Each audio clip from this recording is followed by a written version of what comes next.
বেসামাল নিত্য পণ্যের বাজার, নাভিশ্বাস অবস্থা ক্রেতা সাধারণের। চাল, ডাল, তেল, নুন, সবজি কিংবা মাছ, মাংস সবকিছুই নাগালের বাইরে। গরিবের পকেট কেটে লাভের গুড় খাচ্ছেন মধ্যস্বত্বভোগীরা। এমন পরিস্থিতিতে বাজার নিয়ন্ত্রণে বৈঠক করে বাণিজ্য মন্ত্রণালয়, তবে সেখানেও মেলেনি কোনো সুখবর। শান্ত শরতেও পড়ছে ঢাকার বাজার নিত্যপণ্যের লাগামহীন দামে। চাল, চিনি থেকে তেল, নুন স্বস্তি নেই কোথাও। ডিম, মুরগি কিংবা শাকসবজির বেসামাল দর পেরিয়ে অস্বস্তির যে ফর্দে সবশেষ নাম পেঁয়াজ। মাত্র সপ্তাহ দুয়েকের ব্যবধানেই 40 টাকার পেঁয়াজ এখন কিনে খেতে হচ্ছে 85 টাকায়। দ্রব্যমূল্যের এ বাজারে সরেজমিনে ঘুরে তাই বোঝা যায় টানাটানির সংসারে নিম্ন ও মধ্যবিত্তের চাপা কান্না।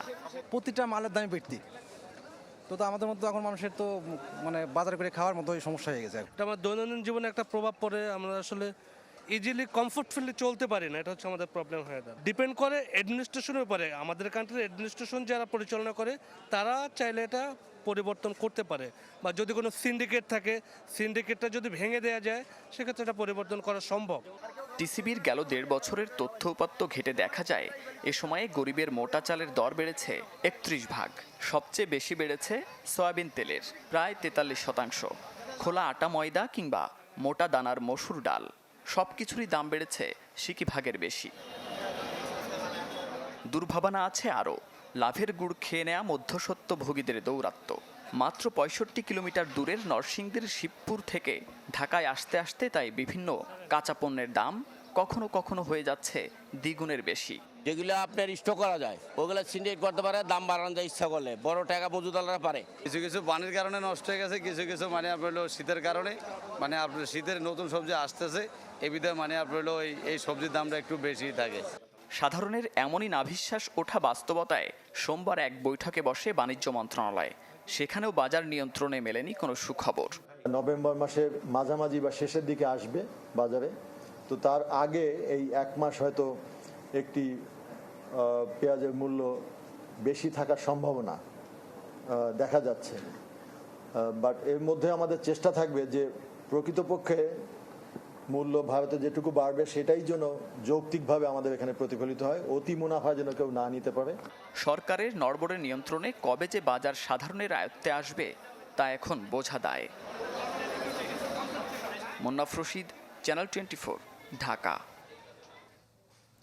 সরবরাহ আছে পর্যাপ্ত, ঘাটতি নেই মজুদেও। তারপরও দেশে অন্যতম বড় পাইকারি বাজার চট্টগ্রামের খাতুনগঞ্জে লাফিয়ে লাফিয়ে বাড়ছে পেঁয়াজের দাম। দাম বাড়ার কারণ হিসেবে দুর্গাপূজায় ভারত সীমান্ত বন্ধ থাকার অজুহাত দেখাচ্ছেন ব্যবসায়ীরা। আন্তর্জাতিক বাজারে দাম বাড়ার কারণে বেড়েছে ভোজ্য তেলের দামও। পেঁয়াজে ঠাসা এক একটি গাড়ি, কোনোটিতে ভারতীয়, কোনোটিতে মিয়ানমারের পণ্য। সবার আপাত গন্তব্য দেশের অন্যতম বৃহৎ পাইকারি বাজার খাতুনগঞ্জ হলেও পরে সেগুলো পৌঁছে যাবে বিভিন্ন অঞ্চলে।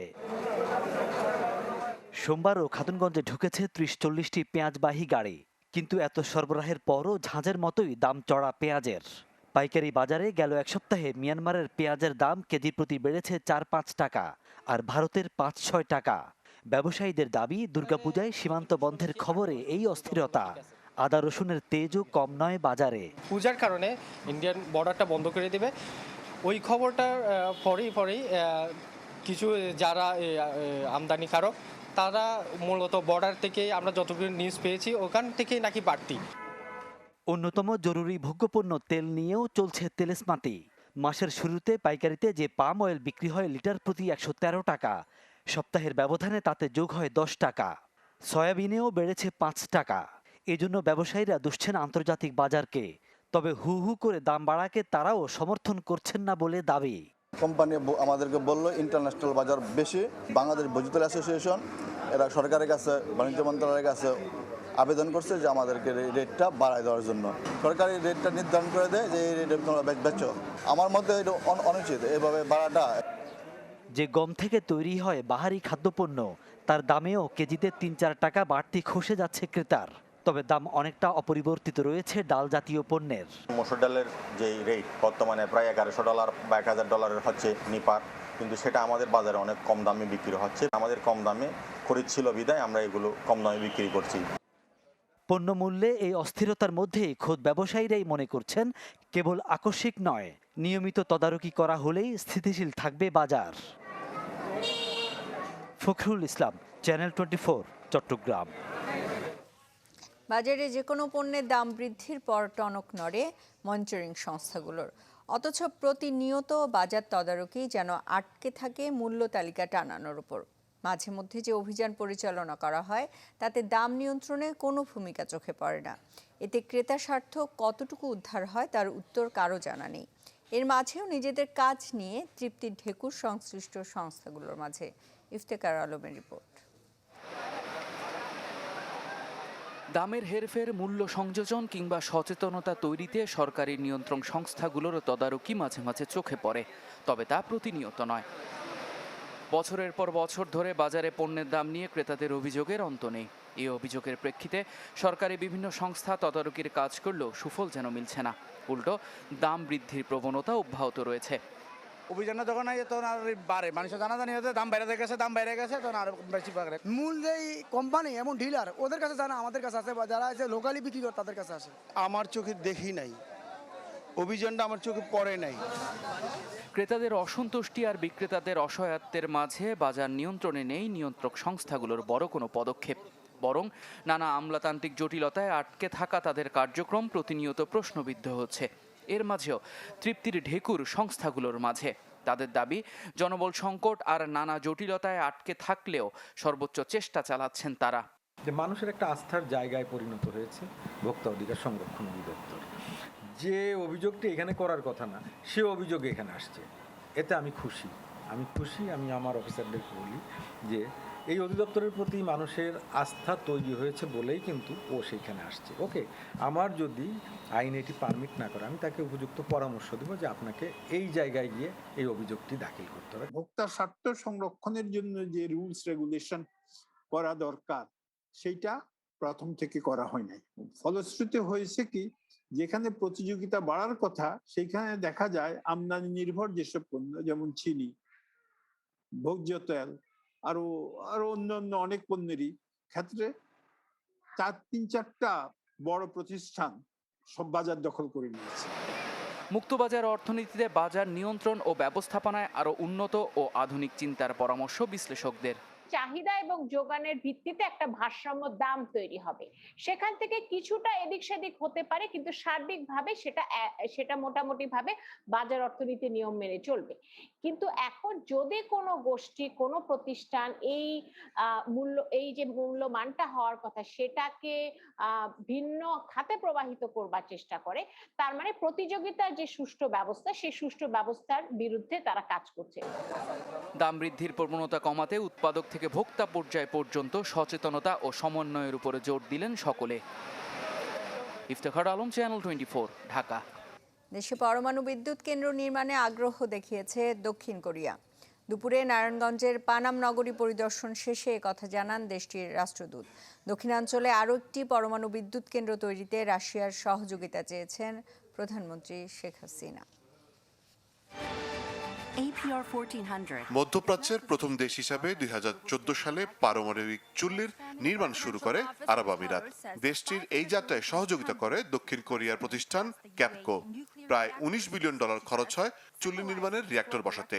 এই অভিজ্ঞতাকে কাজে লাগিয়ে এবার বাংলাদেশেও কাজ করতে চায় দক্ষিণ কোরিয়া।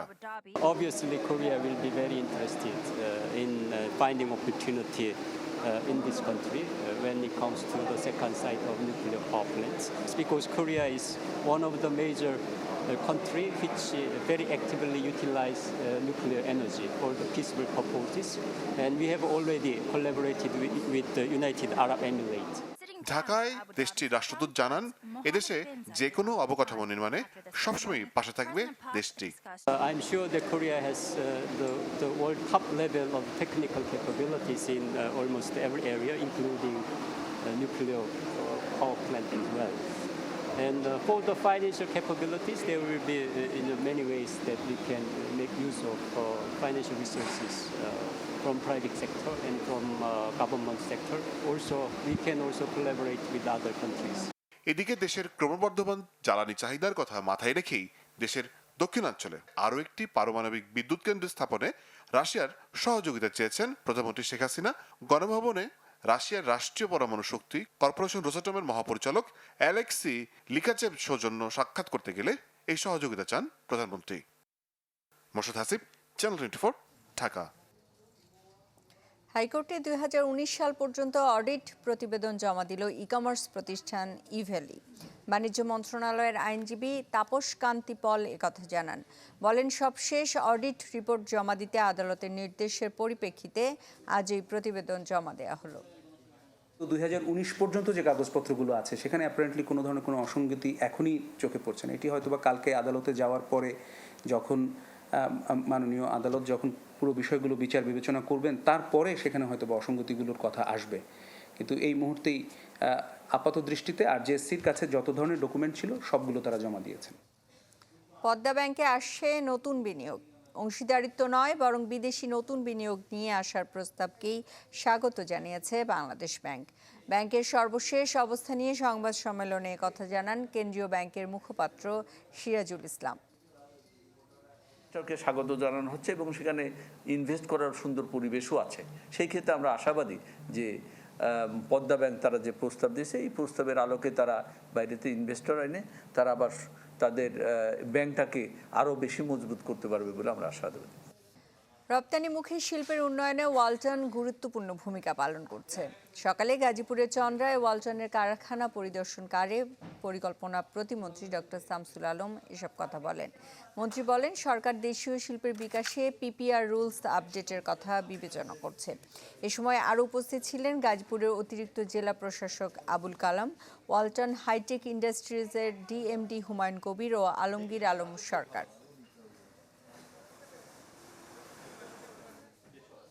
কাতারে অবৈধ অভিবাসীদের বৈধ হওয়ার সুযোগ দিচ্ছে দেশটির সরকার। এজন্য কাল থেকে শুরু হচ্ছে আবেদন, চলবে 31 ডিসেম্বর পর্যন্ত। কর্মদিবসে দুপুর 1টা থেকে সন্ধ্যা 6টার মধ্যে সরকারি সার্ভিস সেন্টারে হাজির হতে হবে আবেদনকারীদের। রেসিডেন্সি, ওয়ার্ক বা ফ্যামিলি ভিজিট ভিসায় দেশটিতে গিয়ে মেয়াদ শেষ হয়েছে এমন সবাই পাবেন আবেদন করার সুযোগ। এতে নতুন কোনো আইনি জটিলতায় পড়তে হবে না তাদের।